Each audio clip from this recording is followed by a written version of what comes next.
Você encontrou a mensagem, ou ele confessou, ou alguém te contou, e agora você está sentado em destroços do que pensou que tinha. Tudo que você acreditava sobre relacionamento, sobre ele, sobre vocês, foi destruído em instante.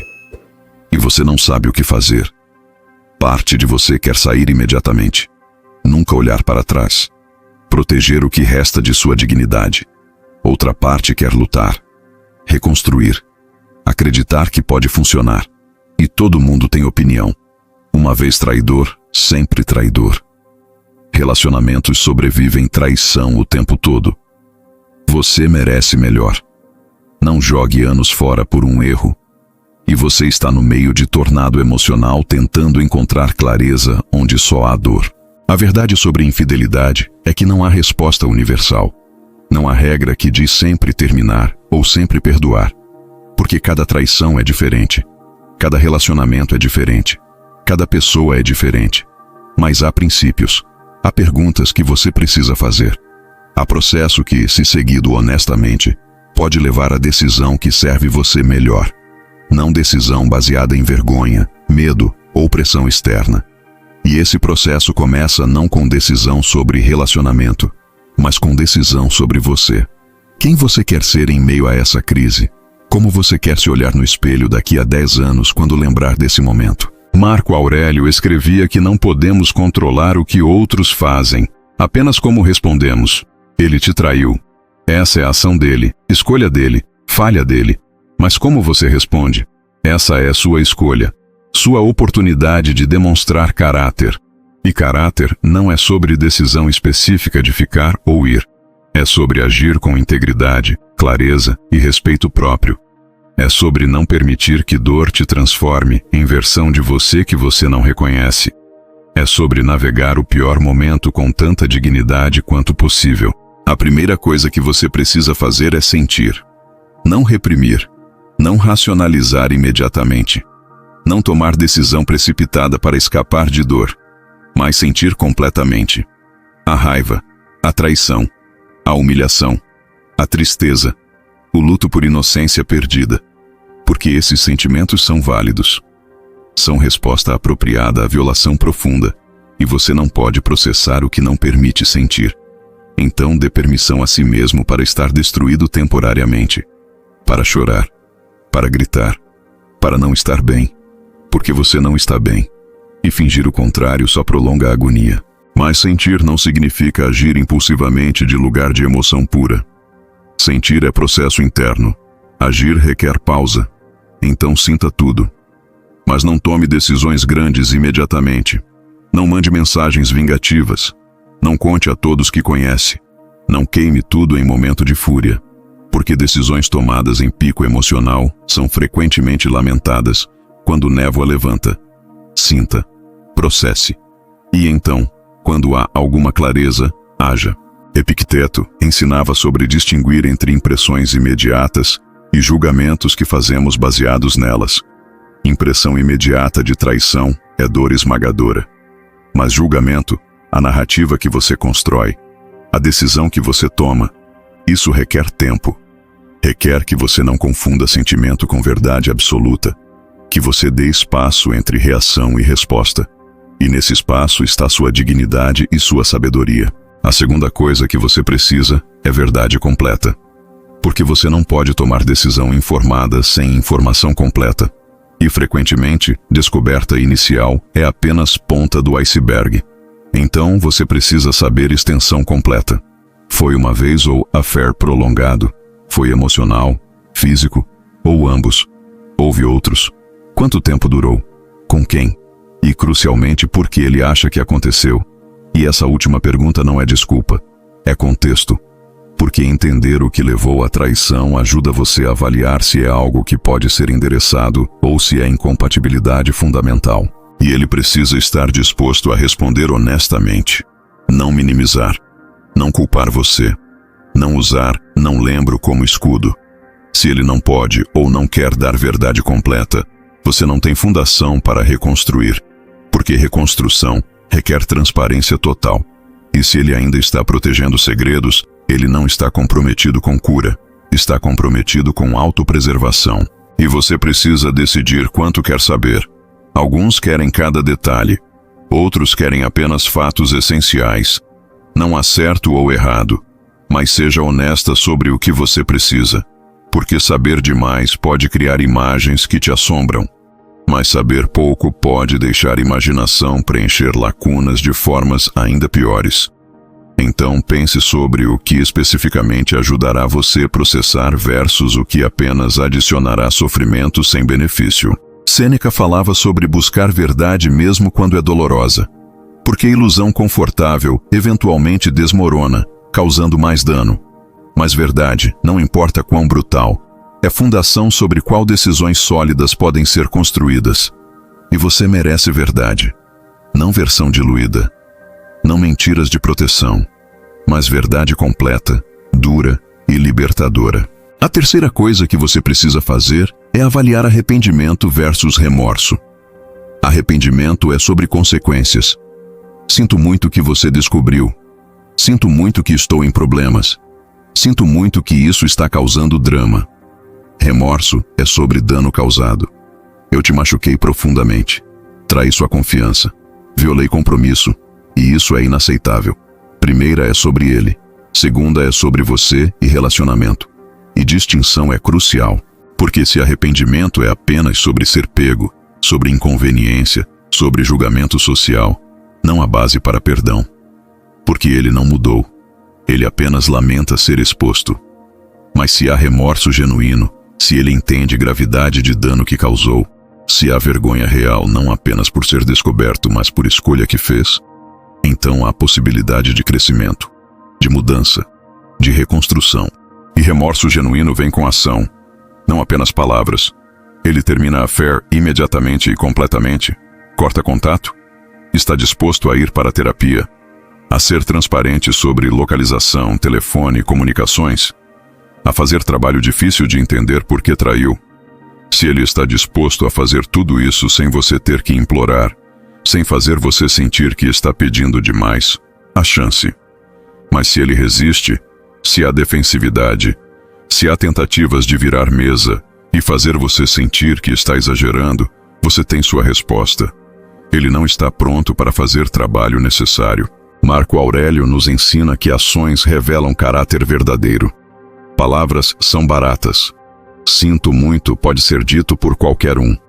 Mas mudança de comportamento, disposição de ser desconfortável, de fazer sacrifícios, de ser paciente com sua dor, isso revela se arrependimento é real ou performance. A quarta coisa que você precisa fazer é entender que perdão não é reconciliação. Você pode perdoar e ainda terminar relacionamento. Pode soltar raiva sem soltar limite. Perdão é sobre liberar você de peso de ressentimento. Não é sobre absolver ele de consequências. Então não deixe ninguém te pressionar que perdoar significa ficar.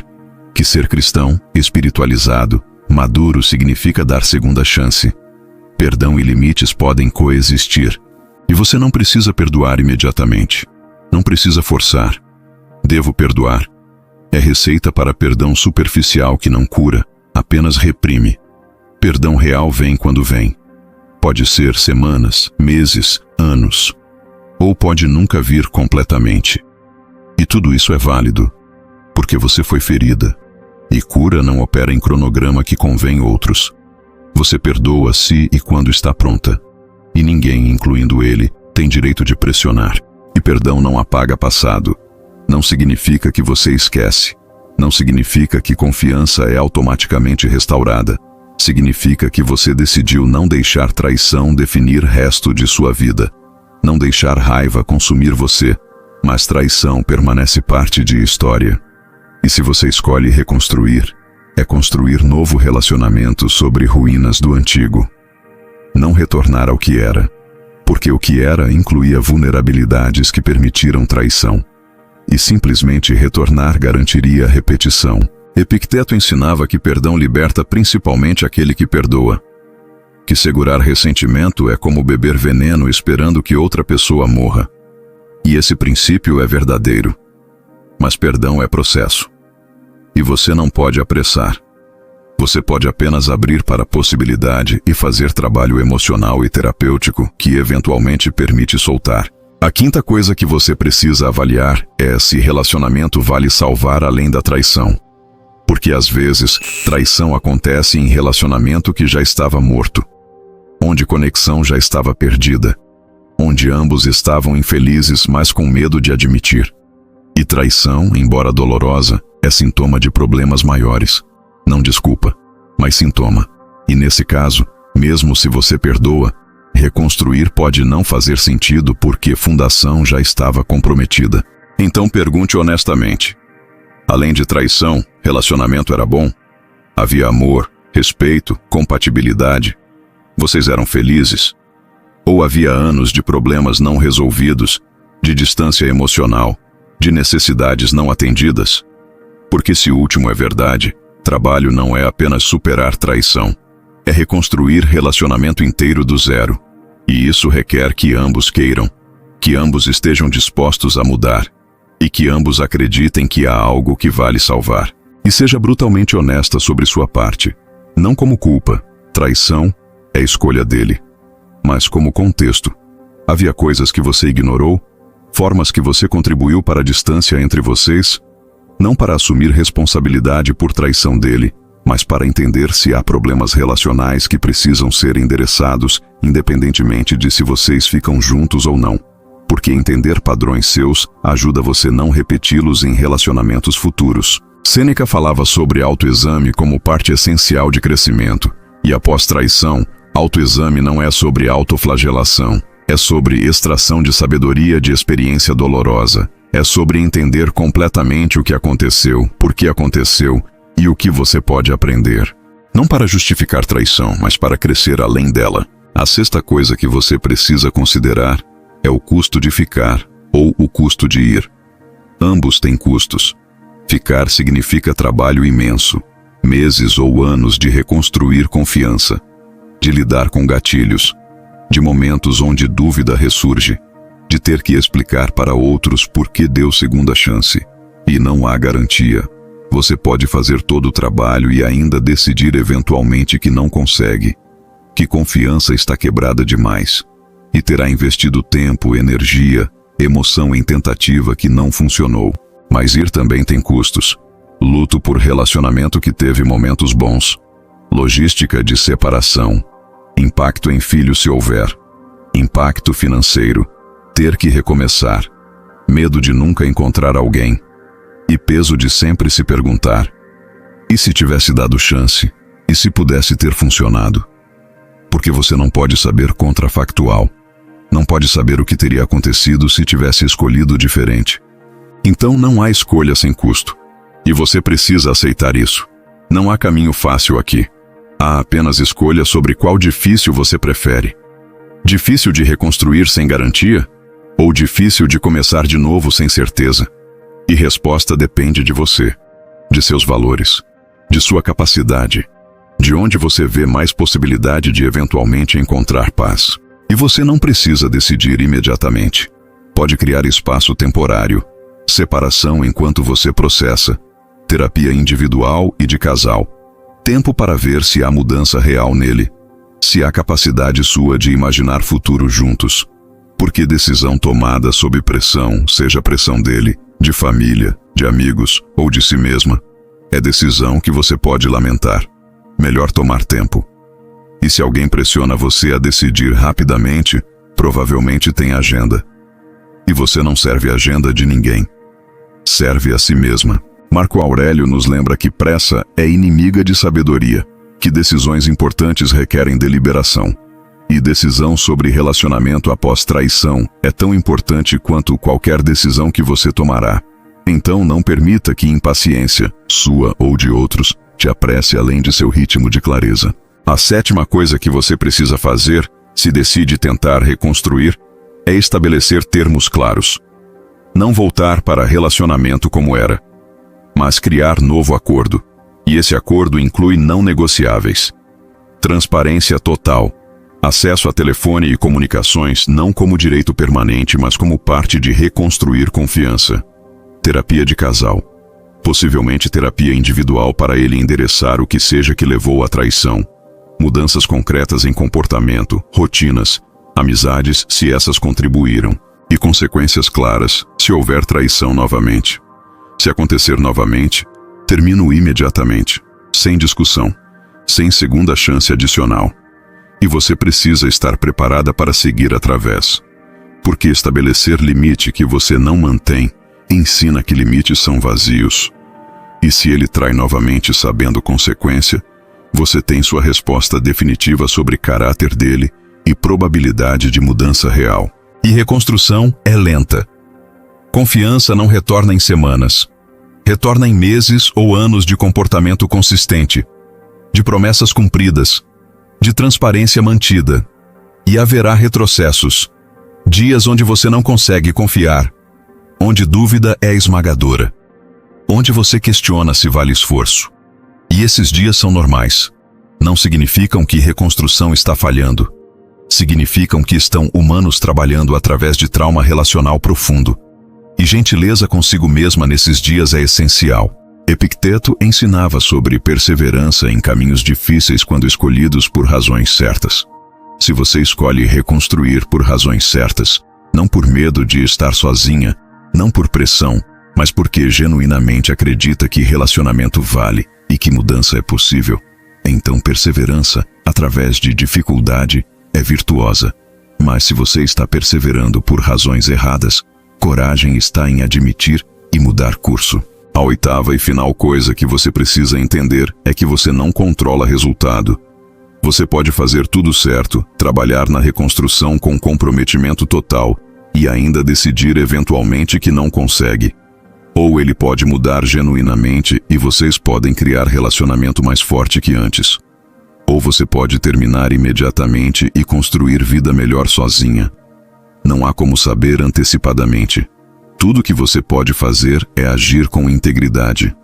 Fazer escolhas baseadas em valores seus e confiar que não importa o resultado, você navegou crise da melhor forma possível. E anos depois, quando olhar para trás, você quer ser capaz de dizer que agiu de acordo com quem você é, que não traiu valores próprios por medo ou raiva, que tratou situação e a si mesma com respeito, que tomou decisão pensada, não reativa, e que fez paz com escolha, quaisquer que tenham sido consequências.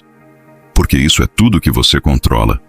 Sua integridade, suas ações, sua dignidade. E quando você mantém essas, você emerge de traição não apenas sobrevivente, mas alguém que cresceu através de experiência que poderia ter destruído. Sêneca nos lembra que caráter é forjado em adversidade. Traição é adversidade profunda. Mas como você responde, revela e constrói caráter. E se você usa essa experiência, por mais dolorosa, como oportunidade de se conhecer mais profundamente, de estabelecer limites mais claros, de aprender o que você precisa e merece em relacionamento, então sofrimento não foi em vão. Transformou você. E essa transformação, por mais que tenha custado, é sua para sempre. Independentemente do que acontece com o relacionamento.